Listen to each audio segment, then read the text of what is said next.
All right, I'm here in the park, and this is a great opportunity to talk about my inspiration for this channel and for this mission of mentoring young men, teen men.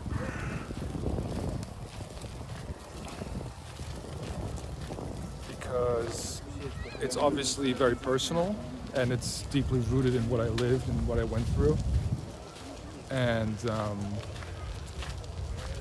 what I already kind of alluded to in my last video was this Barcelona black hole. So I'm gonna talk to you about my year in Barcelona in 2005, 2006 when I was 18, 19, where I just really lived a life that is just such a waste of time. The way I spent my time in Barcelona is crazy. It's just absolutely mind-boggling and sad, and I think can teach all of us a lesson about why not to do that and why to open yourself up to growth and seeking out help. Unfortunately, back then I didn't really know that I needed help, or I didn't really think to look for it. I didn't even try and look for help.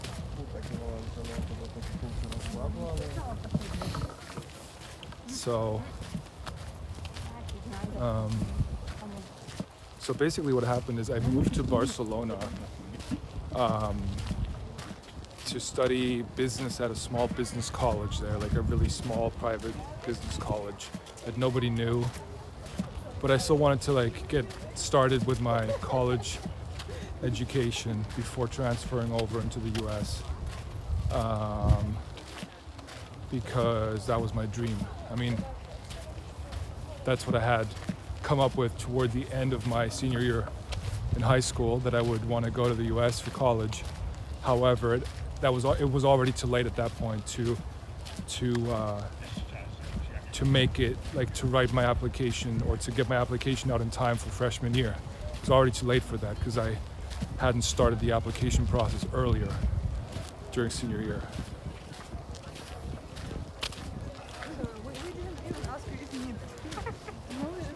So that's why I ended up in Barcelona, which was kind of like a completely random solution. I had heard from a friend that the school, was easygoing and flexible, and that they kind of took people in last minute as well. And so I just applied, got in, easy enough with these little private schools where you basically just pay to get in. And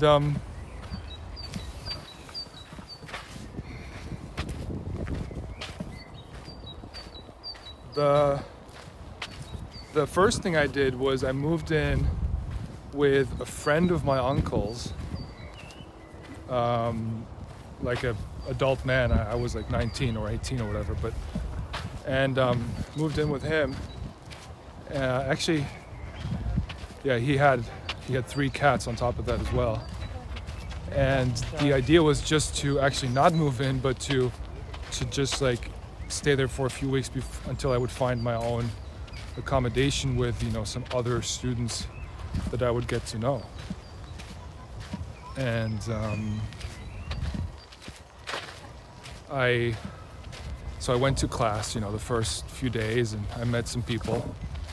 This was very European vibes, like a guy from Hungary, a guy from Sweden, a guy from Austria or 2, or Germany. One of my friends from my high school was there as well. So 2 of us from Munich, Latvia, Lithuania, Russia, just very mixed, which is kind of typical of, I guess, European little colleges and also bigger universities in a place like Barcelona, especially, such a popular town even then. So I met, some people, and And so I met this guy from Sweden and this other guy from Hungary. In fact, the Swedish guy told me that the Hungarian guy would that they were already looking for that they already had a place, but they were looking for a third roommate, flatmate, whatever. And so they were kind of actually recruiting me, right? Like I didn't try to get in there. They actually were recruiting me, I think, because I was generally rather too shy or too like passive to kind of suggest that I should move in with them. Like I had zero confidence for that kind of style of communication. So I basically was offered the third spot there. And needless to say, I was very happy about having found a solution, right? I went home and told my host, my uncle's friend, that I would move out like in a week or two. I think it was like a week or two. That I would live there with these dudes and whatever. And so that was that, and then everything would be fine. And then what happened, like about a week later, or maybe just a few days later, I don't remember the exact way it actually all happened.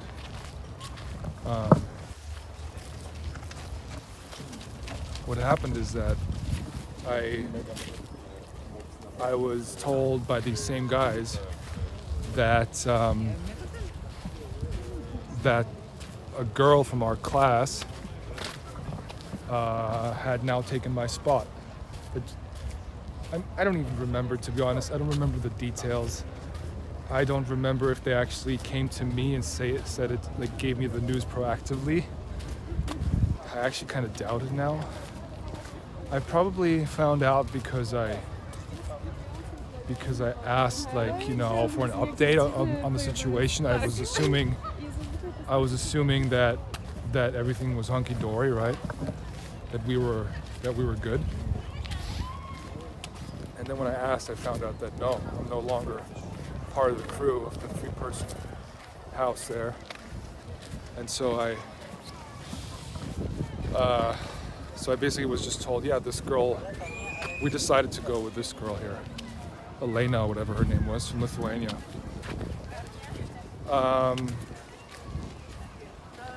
And I just remember, like, that's the thing, it's like you kind of just remember the raw emotion. You don't remember like the actual way it went down. Like I just told you, I have no clue how the conversation unfolded. I don't remember the room I was in when I found out. I was probably in the computer room with these guys, like sitting, by the computer, like in between classes, trying to get some work done. And the thing is,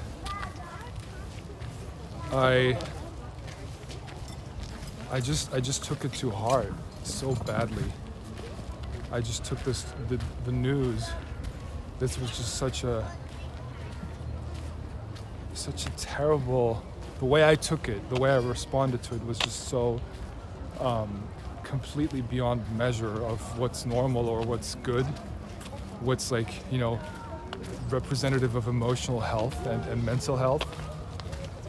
I guess I was already quite depressed, or at least leaning towards depression. I never really, was diagnosed with like real depression.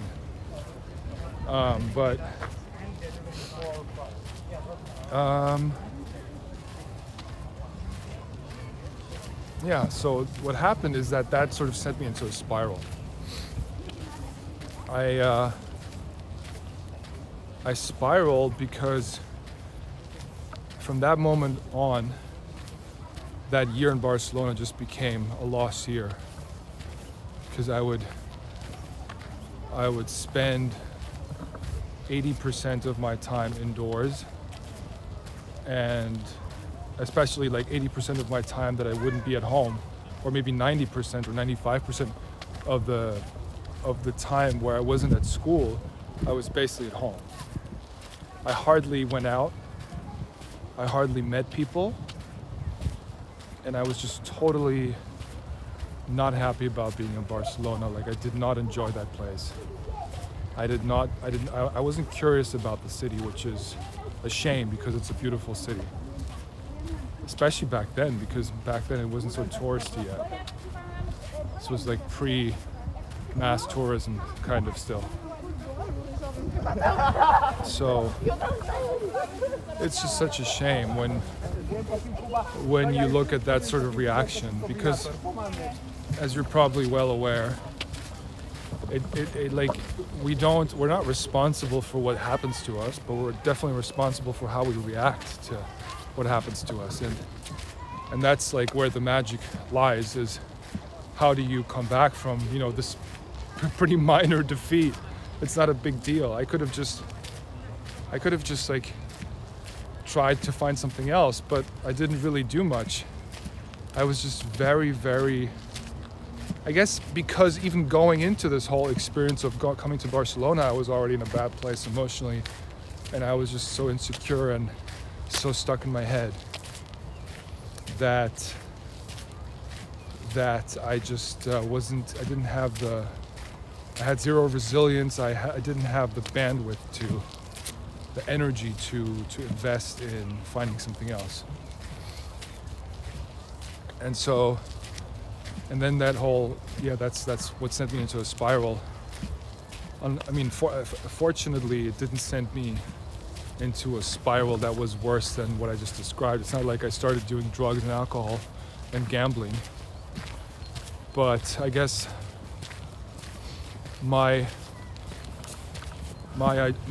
form of addiction was, I guess, porn, and so that was bad enough.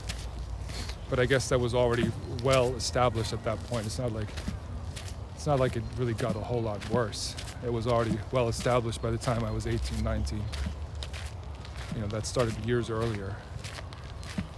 I would spend a lot of time on my, like most of my time on my computer, watching, also not just porn, but also like just wasting my time, like not being very productive, just like getting my work done that needed to get done, like doing the bare minimum,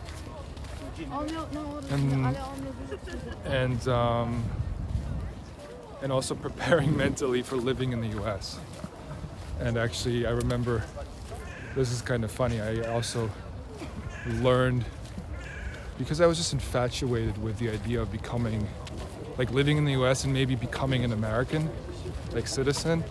So that's also why my accent is a little more American, because I really tried hard to become an American, to fit in, once I would be there, that I would fit in.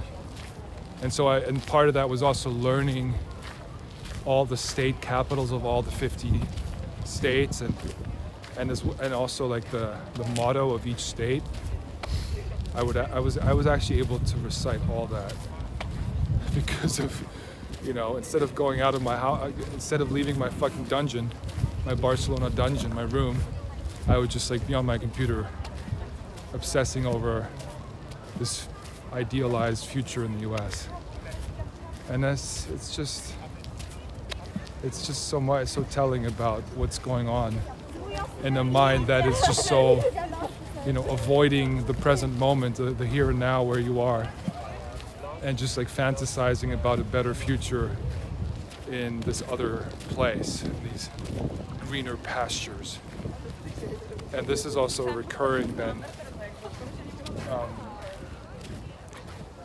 like thinking,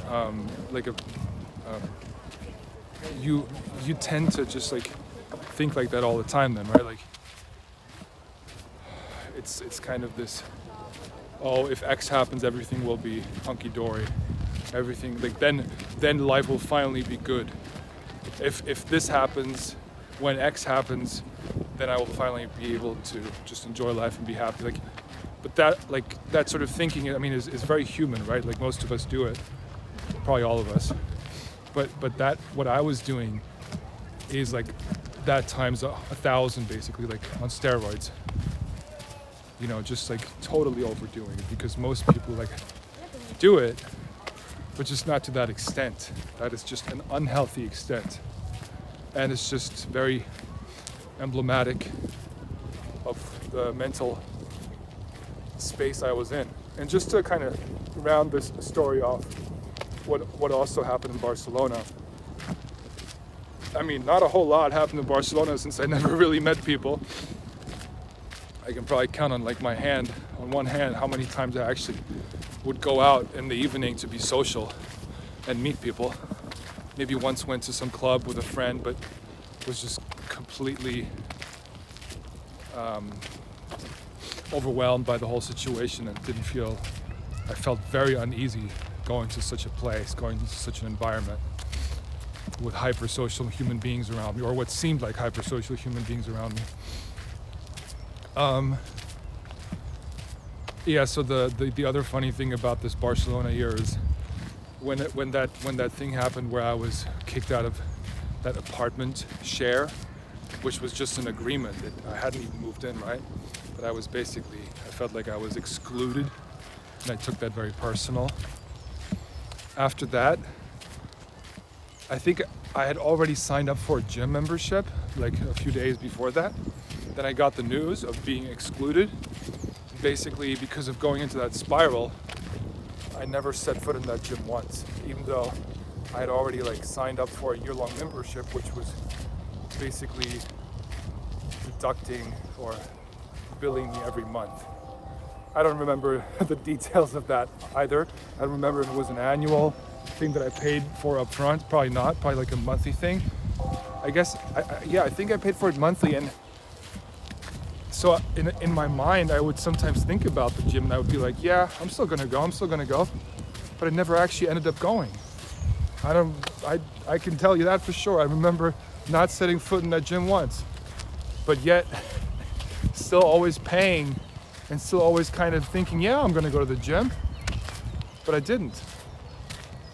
Like, it's just, I know this is like a sob story, but it's just, that's the reality of how I spent one of the most important and kind of fun years in a young man's life, like when he's 18, 19. And how I spent that year is just such a shame. It's just such a, I don't know. No other words really for that. I don't have any other words. It's such a stupid way to spend your time. You know, there's one life, and there's no reason to fucking pity yourself so much. All right, I'm gonna sign off here.